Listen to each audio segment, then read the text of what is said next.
Bonjour, nous avons le plaisir de vous recevoir ce matin. Nous allons vous présenter avec Ruth Moquet-Tercy un très joli sujet relatif à l'intelligence artificielle. Vous vous souvenez, il y a quelques semaines, nous avions déjà vu Ruth qui nous a parlé de la politique de diversité dans les entreprises. Aujourd'hui, nous allons aborder l'intelligence artificielle et les problématiques de mobilité et de sauvegarde de l'emploi. Un petit mot d'abord pour rappeler qui est Ruth. Ruth est donc responsable des alliances et des partenariats pour l'Europe du Sud de Textkernel. Voilà, donc je vais vous donner la parole, Ruth, pour une trentaine de minutes. Pouvez nous dire un mot sur Textkernel? Oui, bien sûr, Alain. Déjà, merci pour cette introduction. Donc, Textkernel, pour ceux qui ne le savent pas, en tout cas, est un spécialiste de l'intelligence artificielle dédié au recrutement. En fait, nous avons des solutions qui rapprochent les personnes et les emplois et qui sont capables de comprendre divers types de données RH pour proposer des outils adaptés aux besoins et aux demandes des RH. On couvre à peu près la totalité des besoins que peuvent avoir une cellule RH. Et on propose aussi des outils d'intelligence de marché qui donnent des données sur le marché de l'emploi. Donc effectivement, aujourd'hui, nous allons parler d'intelligence artificielle, de mobilité et de sauvegarde de l'emploi. Pour commencer, la mobilité professionnelle est un événement qui peut arriver tout au long de la vie du collaborateur. La mobilité professionnelle est finalement à la fois elle peut être souvent synonyme de risque, d'opportunité, puisqu'elle peut intervenir dans un cadre de changement de contexte familial, dans un cadre d'évolution professionnelle, dans un cadre de reclassement, de reconversion. Donc tous ces cadres-là impliquent à un moment de se poser des questions et effectivement de savoir qu'est-ce que l'on envisage pour le futur. Pour l'entreprise, la mobilité peut être effectivement une opportunité d'offrir des perspectives aux collaborateurs, d'améliorer l'employabilité et l'adaptabilité, et avec ceci, de répondre à plusieurs exigences au niveau de l'engagement social auprès des salariés et au niveau de la conservation finalement des meilleurs collaborateurs, puisqu'on leur offre des perspectives, comme je disais au départ. Donc, en fait, si on regarde un peu les contextes liés à la mobilité et à la sauvegarde de l'emploi, on se rend compte qu'ils se concentrent sur 3 leviers, qui sont comment gérer la mobilité interne, comment gérer l'employabilité et comment aider les personnes à se repositionner. La mobilité est cependant, comme je disais tout au départ, un sujet sensible qui peut faire intervenir des freins, donc des freins qui peuvent être logiques, qui peuvent être liés finalement à la sensibilité de tout un chacun, parce qu'il ne faut pas oublier que, par exemple, en termes de mobilité, on peut avoir peur de se positionner parce qu'on ne se sent pas rassuré sur la possibilité de prendre un nouveau poste. On peut avoir la peur de déplaire à son manager. On peut avoir peur de se retrouver finalement dans une équipe dans laquelle on ne se sentirait pas grandir ou dans laquelle on ne se sentirait pas à l'aise.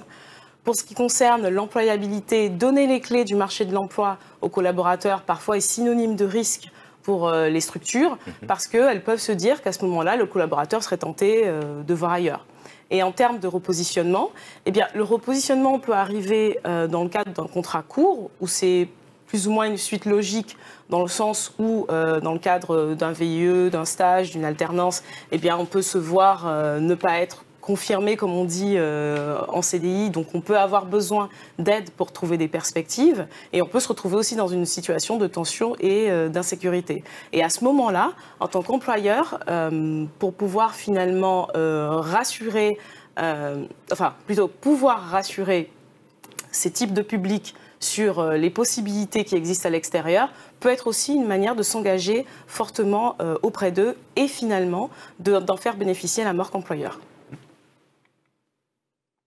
Donc, aujourd'hui, l'enjeu pour pouvoir gérer aussi bien la mobilité que l'employabilité, c'est surtout de comprendre les données et de pouvoir les structurer. C'est-à-dire qu'aujourd'hui, les données collaborateurs sont multiples, elles viennent de plusieurs sources, et donc, du coup, il faut avoir la possibilité de chercher à l'intérieur de ces données et de chercher à l'intérieur de ces données des informations RH qui vont permettre de prendre des décisions et de faire des choix.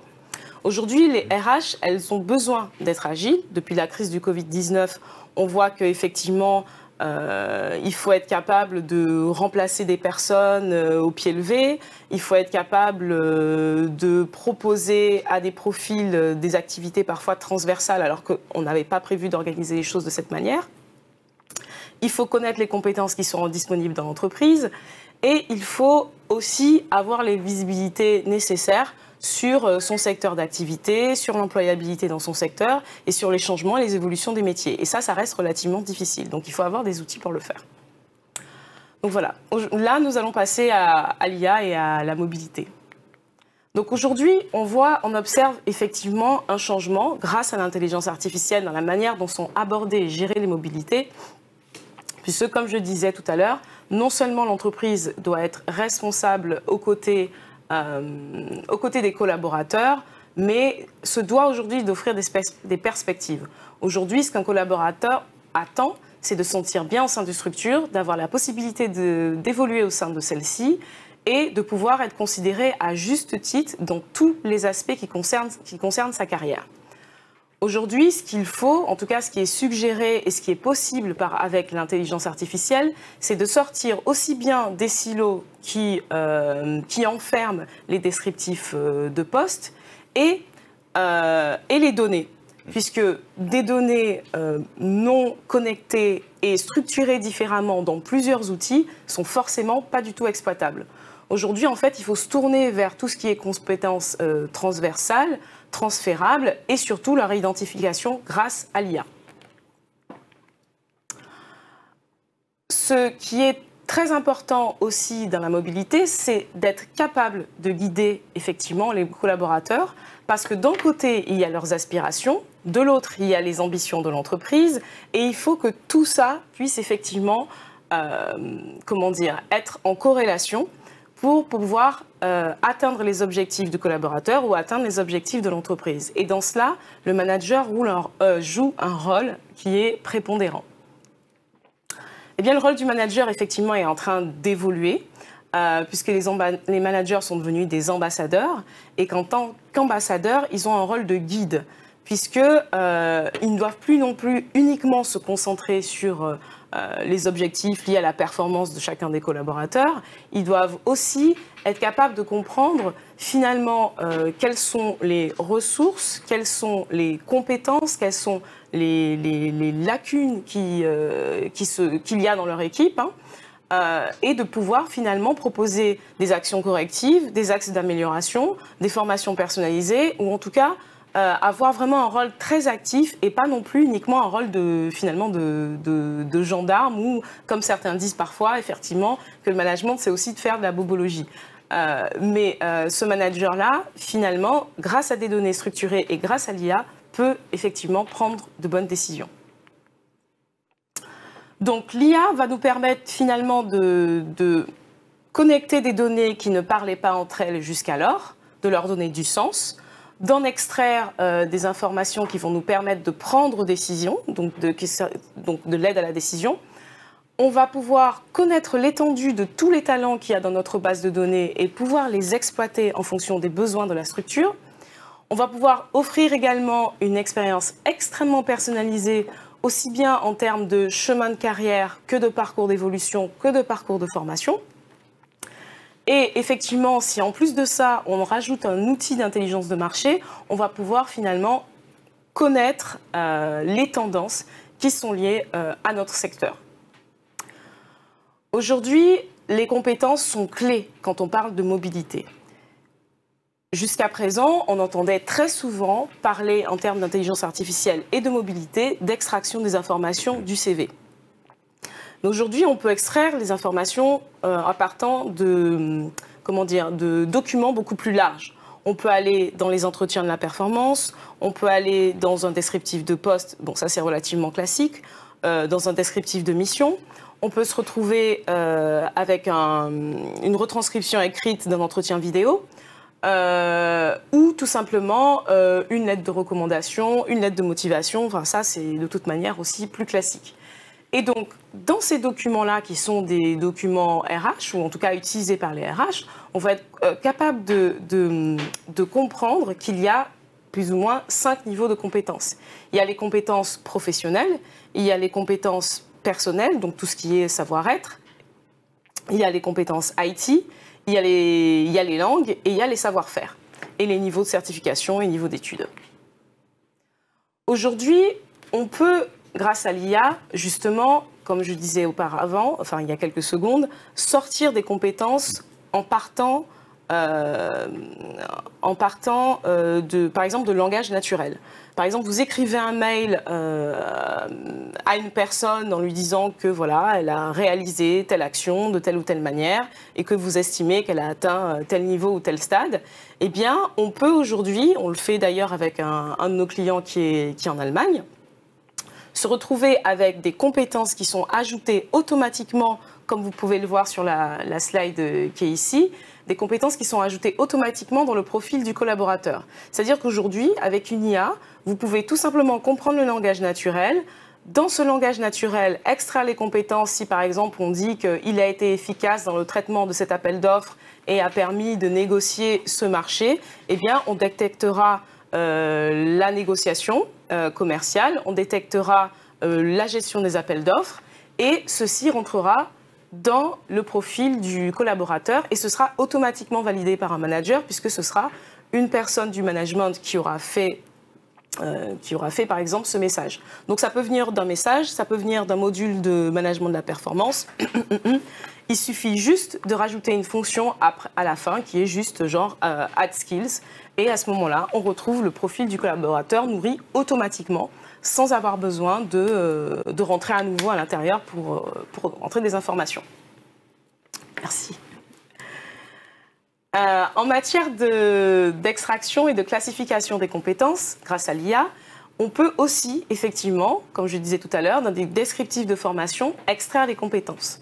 Donc, tout simplement, on va se rendre compte qu'il y a des termes extraits. Ce terme-là sera normalisé vers un autre terme qui est en arborescence chez nous, dans une sorte de dictionnaire, si on peut appeler ça comme ça, un dictionnaire de compétences. Et donc, on va décrire, donc dans le texte que vous avez devant vous, qui est un texte sur une formation d'assistante de recrutement, on va effectivement extraire le terme de législation du travail, on va le normaliser vers le droit du travail. Ensuite, on va se rendre compte que dans les activités, il y a du sourcing, de la recherche de candidats, du recrutement. Et donc, du coup, on va normaliser le concept général qui est le recrutement.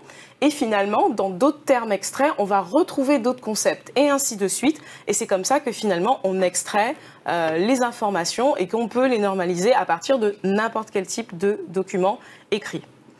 Et finalement, quand on a normalisé ces informations-là et qu'on a réussi finalement à en extraire les concepts, les contextes et finalement les activités qui sont clés, eh bien, on peut se retrouver à faire des mappings de compétences. Et quand on a un mapping de compétences, on peut avoir une carte qui va permettre de voir la convergence qu'il y a entre certaines activités. Là, sur la slide que vous avez devant les yeux, vous avez les différences entre un account manager et un directeur commercial. Et donc, vous avez un moment où les informations, effectivement, les activités se croisent. Et finalement, vous vous rendez compte qu'il y a des activités qui ne sont pas du tout faites par le directeur commercial, mais qui seront faites par l'account manager, comme par exemple qu'on appelle ça encore, des appels dans le dur ou de la formation vente. Et donc, une fois qu'on a fait tout ça, on peut effectivement avoir un inventaire des compétences assez large qui sont dans notre structure. Donc, comme vous le voyez sur la slide ici présente, à droite, vous avez par exemple, là ce sont des écrans qu'on peut retrouver dans notre outil, où sans effectivement rien, sans faire aucune action, aucune activité, je peux avoir un panel de compétences qui apparaissent en l'écran. Et puis, je peux cliquer sur une des compétences. Par exemple, là, je vais cliquer sur l'allemand. Et donc, j'aurai tous les CV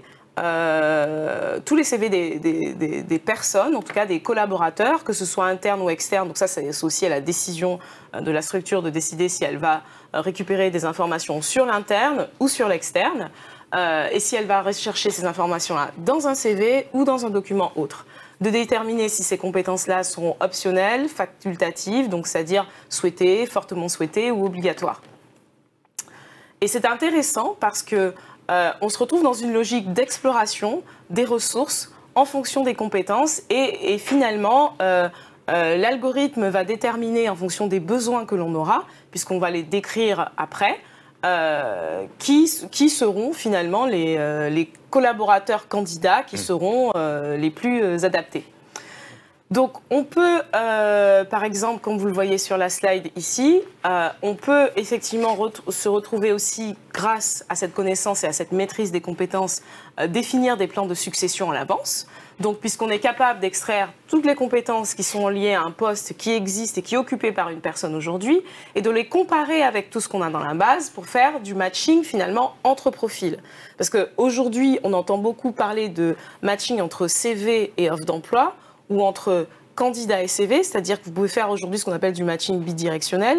J'ai une offre d'emploi, je recherche la bonne personne, donc là, j'utilise l'intelligence artificielle pour voir toutes les compétences, les savoir-faire, les connaissances et certifications pour trouver la bonne personne, mais je peux aussi avoir tout simplement une personne, mais que cette personne-là et peut-être dans une situation où son équipe va devoir, il va avoir une transformation dans son équipe. Oui. Le métier qu'elle fait va peut-être disparaître. Alors comment je replace cette personne au sein de la structure et comment je la fais évoluer sur quelque chose d'autre? Eh bien là, comme vous avez accès à toutes ces compétences, vous pouvez faire effectivement un mapping de cette personne vers tous les postes qui sont ouverts au sein de la structure, pouvoir lui proposer une solution de mobilité, plutôt que de lui proposer tout simplement de quitter la structure.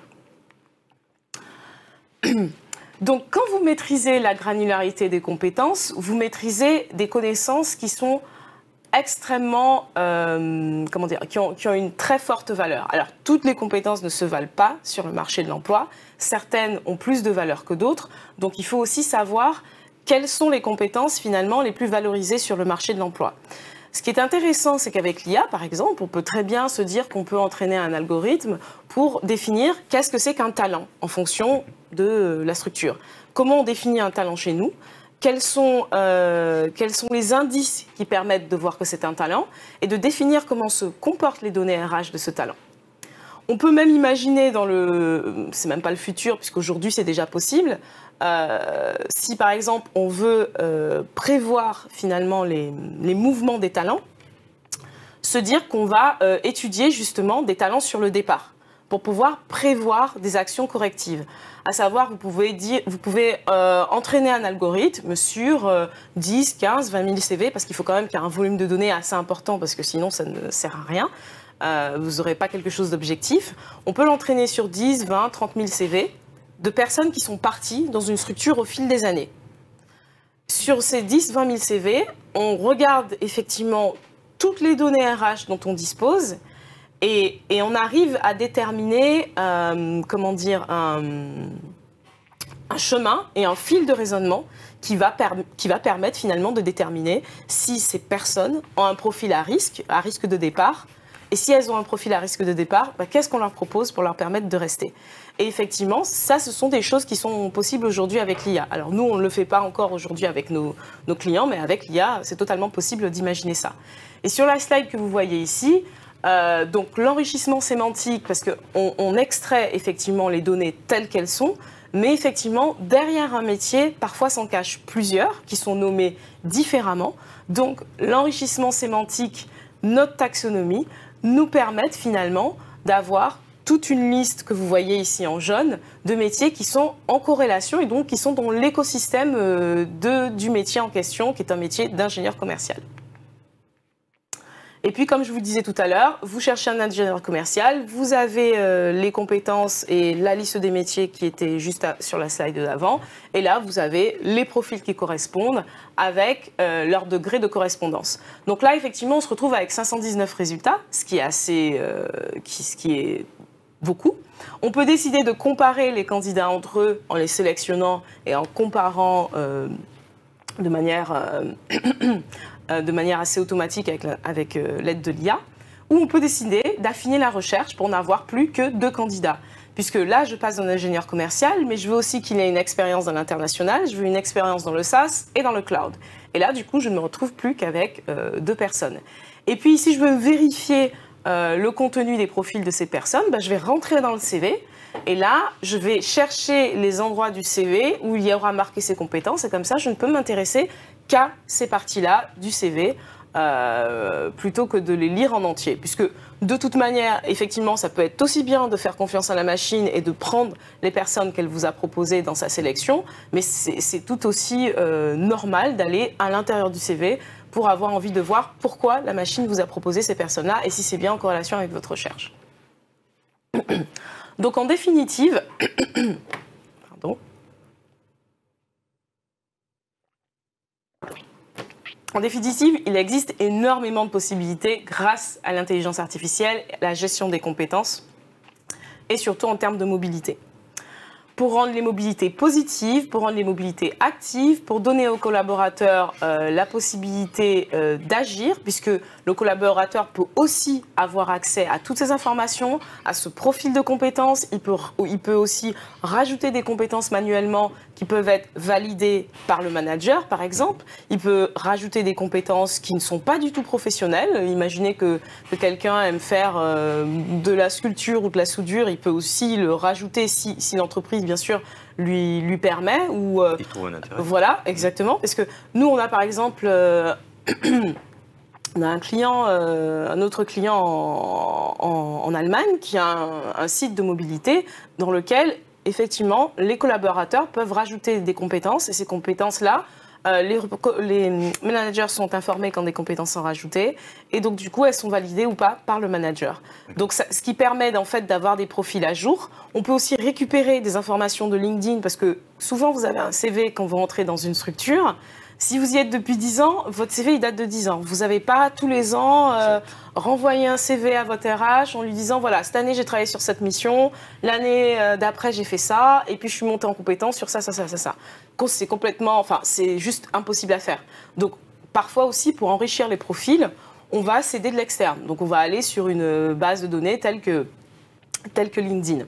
Et puis maintenant qu'on sait quelles sont les compétences, maintenant qu'on est capable de définir, comme on le disait tout à l'heure au départ, les lacunes, les besoins, les différents chemins de carrière, eh bien on peut proposer des parcours de formation très personnalisés. Et en général, ce qui se fait très souvent dans ces cas-là, c'est de proposer du micro-learning et d'organiser ce micro-learning en fonction des objectifs qu'il y a à atteindre. Et que tout ça soit accompagné par le manager, bien entendu. Puis maintenant, là, on va parler d'employabilité et de repositionnement. Effectivement, donc, pour rebondir sur la notion de formation dans l'employabilité est très importante. Puisque, quelque part, l'employabilité, c'est la capacité de rester à la page. Pour reprendre les mots de l'Organisation internationale du travail, c'est l'aptitude de chacun à trouver un emploi, à le conserver et à s'adapter tout au long de sa vie professionnelle. Ce qui veut dire que ces moyens-là pour s'adapter, quelque part, l'entreprise doit être en soutien de ces personnes-là pour qu'elles aient les moyens de s'adapter, que ce soit des CDI, que ce soit des CDD ou des contrats courts. Et ceci de plusieurs manières, avec effectivement la gestion des compétences et les propositions de mobilité, par exemple pour les CDI, pour les CDD sur le départ ou les contrats courts qui peuvent être sur le départ, travailler sur la notion d'employabilité est quelque chose de plus viable. Donc, on donne accès aux salariés, en tout cas aux collaborateurs, à ces données personnelles. On lui donne la possibilité de les enrichir. On donne au manager aussi la possibilité de les enrichir. On lui donne la possibilité d'avoir des informations sur le secteur ou le domaine d'activité qui l'intéresse. Et je vous montrerai comment tout à l'heure. Ou on lui donne les clés pour s'adapter, c'est-à-dire la formation, le micro-learning, comme je l'expliquais il y a quelques minutes. Et donc, à ce moment-là, ça veut dire qu'il faut proposer un parcours d'accompagnement. C'est-à-dire que, en tant qu'employeur, on peut décider qu'une personne qui est sur une fin de parcours, on l'accompagne. Alors, dans le cadre de RSE ou de plans sociaux, effectivement, légalement, vous avez cette obligation. Vous ne l'avez pas pour les contrats courts, les stages, les alternances, les VIE, les CDD en fin de contrat. Vous ne l'avez pas. Mais quid de votre marque employeur à partir du moment où les personnes ne sont pas retenues?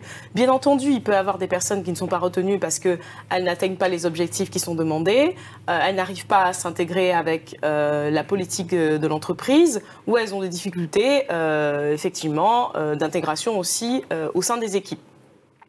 Mais si vous mettez à leur disposition un parcours relativement intuitif, personnalisé, de bonne qualité, avec des informations, des conseils sur la manière de se vendre en entretien, voire même, vous pouvez même leur expliquer aujourd'hui que fait l'intelligence artificielle dans le recrutement et à quoi ils doivent faire attention quand ils font leur CV. Parce que ça, c'est très important. Votre l'IA lit un CV d'une manière particulière et lit aussi une offre d'emploi d'une manière particulière. Parfois, certaines offres d'emploi ou certains descriptifs de poste peuvent être totalement incompréhensibles pour une IA. Donc voilà, et leur offrir bien entendu des données pertinentes pour qu'ils puissent effectivement déterminer leur niveau d'employabilité. Donc là, ce que vous avez à l'écran, par exemple, c'est une donnée qui vient d'un de nos JobFeed, qui est un de nos outils. Et le métier que j'ai décidé d'analyser là pour cette présentation, c'était le métier d'ingénieur réseau. Donc sur l'écran à votre gauche, vous avez la demande en ingénieur réseau qu'il y a eu sur tout le marché français ces 8 dernières semaines. Et donc, vous avez aussi les différents métiers autour d'ingénieurs réseau pour lesquels des entreprises ont recruté en France ces 8 dernières semaines. Donc, vous pouvez voir qu'il y a 918 offres d'emploi qui ont été postées ces dernières semaines. Apparemment, ce ne sont pas des emplois qui sont difficiles à pourvoir puisqu'il n'y a que 2000 annonces. Puisque les emplois sont difficiles à pourvoir, en moyenne en France, c'est à peu près 30 la moyenne, c'est à peu près 30 jours. Là, 12 jours, ça veut dire qu'il y a une très forte demande et ça veut dire qu'il y a beaucoup de recherches. 918 offres d'emploi en quelques semaines, c'est effectivement beaucoup. Et donc, du coup, là, vous voyez la répartition donc, des différents postes, du plus grand au plus petit. Vous voyez aussi toute la suite de compétences que nous, on connaît et qu'on a extraites grâce à l'IA des différentes offres d'emploi qui sont parues sur le marché français. Donc, à savoir que là, je vous montre que les 8 dernières semaines, mais on peut revenir en arrière sur peut-être les 3-4 dernières années. Donc, ce qui veut dire qu'on va être capable de déterminer une tendance sur le recrutement, une tendance sur les compétences demandées, donc ça va permettre donc justement les étudiants, ces tendances, on va peut-être être capable de se rendre compte qu'il y a des technologies émergentes, des formations émergentes, par exemple, si on regarde il y a 5 ans, les données de notre outil JobFeed, on verra qu'il y avait énormément d'offres d'emploi d'analystes de bases de données et qu'aujourd'hui, il y a beaucoup plus d'offres d'emploi concernant l'IA que le big data. Donc finalement, on demande des connaissances en intelligence artificielle, pas seulement en gestion des bases de données. Donc ça veut dire qu'effectivement, il y a un changement, il y a un schisme dans la profession et il y a une grosse évolution. Donc quelque part, le salarié, quand il est face à ces éléments-là, il peut se comparer à ces éléments-là et faire matcher son profil avec des éléments qui sont en externe. Donc ça veut dire qu'il sait vraiment ce que lui, il vaudra sur le bassin de l'emploi. Donc vous pouvez lui donner accès à des informations sur tout un marché, sur un bassin de l'emploi qui est sur la ville où vous vous situez, ou sur votre écosystème de partenaires, de fournisseurs, parce que bien entendu, ce salarié qui est sur le départ, qui est peut-être un CDD, qui est peut-être un contrat court, vous préférez qu'il aille dans votre écosystème plutôt qu'à la concurrence, on est d'accord, avec tous les savoirs qu'il emporte, autant qu'il ait accès finalement qu'aux offres, par exemple, de vos partenaires. Et donc en termes de compétences, vous allez pouvoir finalement le mettre face à la réalité de ce qui existe. Donc demain, je suis sur le marché de l'emploi, je veux faire exactement le même poste ou je veux faire un poste totalement différent. Voici ce qui me manque, voici le niveau de diplôme et de compétences auquel on recrute. Donc, et puis pour la vue du bassin de l'emploi, comme je le disais tout à l'heure, vous avez effectivement une vue avec la carte du différents pays, parce que ça, JobFeed est disponible sur plusieurs autres pays que la France. Et donc, du coup, vous avez une carte et régionalement, vous avez effectivement la densité des emplois. C'est-à-dire que on voit que pour tout ce qui est ingénieur réseau, effectivement, vous avez l'Île-de-France qui est en tête. C'est pas exact, c'est pas comme ça pour effectivement tous les métiers, mais vous voyez que sur en tout cas les recruteurs qui ont posté des annonces en recherche des ingénieurs réseau ces 8 dernières semaines, vous avez un certain nombre de structures qui sont des employeurs directs et d'autres qui sont des agences de recrutement ou de placement qui recherchent des profils tels que celui-ci. Donc on peut dire finalement que c'est un métier qui, en tout cas, est un métier qui a de l'avenir aujourd'hui. Bon, depuis qu'on sait qu'effectivement France Télécom, en fait, ça s'explique aussi parce que France Télécom a arrêté les réseaux RTC pour passer finalement toute la technologie RTC sur la voix sur IP aujourd'hui, puisque aujourd'hui on utilise plus les lignes téléphoniques pour transmettre des données que pour passer finalement des appels en fait. Donc du coup, les lignes RTC, je crois qu'elles ont été désactivées, les désactivations sur le territoire français ont commencé il y a à peu près un an et demi. Enfin bref, ça c'est une parenthèse. Mais on sait que c'est un métier d'avenir, en tout cas aujourd'hui grâce à ça. Et donc si on veut effectivement voir la tendance sur les années précédentes, on peut aussi le faire. Donc quand vous mettez dans les mains d'une personne qui peut se retrouver perdue face au marché de l'emploi ou face à la crise actuelle, un outil de ce type-là, un outil que vous pouvez très bien mettre en lien avec votre site carrière, pas votre site carrière, votre site mobilité interne, qui peut être un portail mis à disposition de ces personnes-là, et bien finalement, vous leur permettez vraiment d'avoir finalement les rênes et d'avoir finalement le pouvoir. Parce que tout le monde sait, en tout cas tous ceux qui ont eu parmi nous l'occasion de chercher un emploi une fois dans leur vie, savent que c'est un métier à temps plein, de chercher un emploi. Et très souvent, et c'est dans ça aussi que l'IA est intéressante, une façon d'appeler un poste n'est pas la manière dont une personne va l'exprimer. Par exemple, moi, dans ma structure aujourd'hui, je suis responsable des alliances et des partenariats. Dans d'autres structures, je serai channel manager. Dans d'autres structures, je serai responsable des réseaux de distribution. Et dans d'autres structures, je serai responsable des partenariats commerciaux, etc., etc. Et donc, finalement, si vous enfermez dans des mots-clés, eh bien, quand vous êtes sur des sites Internet assez classiques de recherche, vous ne trouvez pas les annonces et vous ne trouvez pas les postes qui vous correspondent. Donc, on peut effectivement, donc, grâce à l'IA, finalement améliorer aussi bien l'expérience candidat, collaborateurs, recruteurs. Enfin, il y a effectivement beaucoup de bénéfices. Voilà. Donc, si finalement on se rend compte de ce qu'il y a de plus important finalement à retenir, c'est que grâce à l'IA, vous pouvez comprendre des données, des documents qui viennent de sources multiples. Vous pouvez les analyser, vous pouvez les connecter et vous pouvez proposer de connecter aussi les personnes en fonction des informations que vous avez récoltées.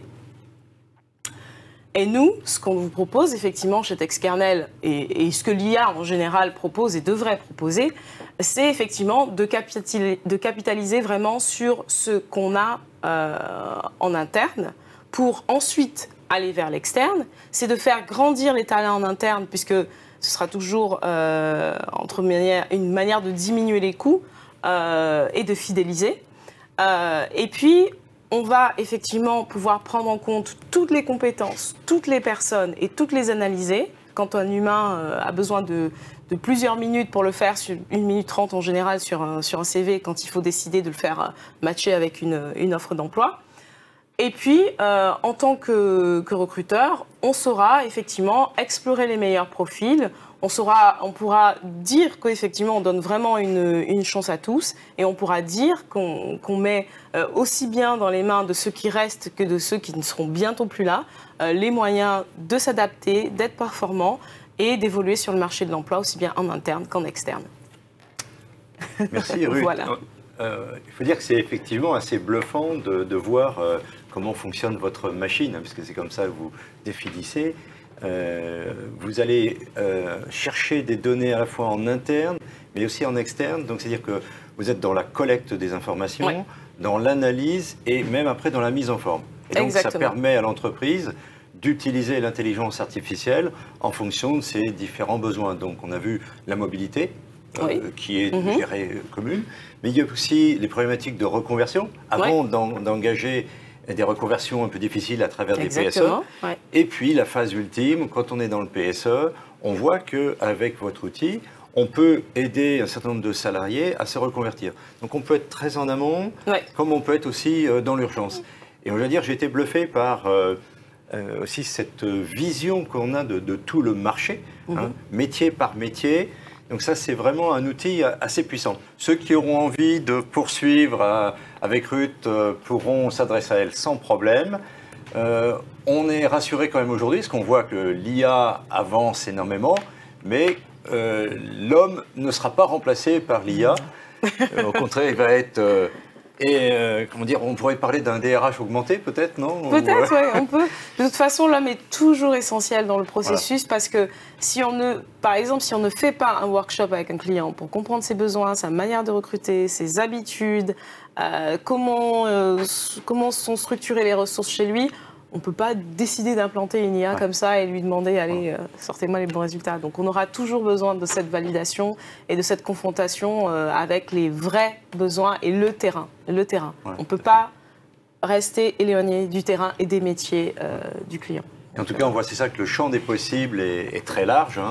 Merci pour cette présentation assez exhaustive qui nous permet de voir chacun dans notre entreprise de quelle façon on peut utiliser cette intelligence artificielle. Il nous reste à vous souhaiter une excellente journée, de bonnes vacances pour ceux qui sont en vacances, et puis nous vous retrouverons dans quelques semaines sur d'autres sujets. Bonne journée à tous. Bonne journée, merci, au revoir.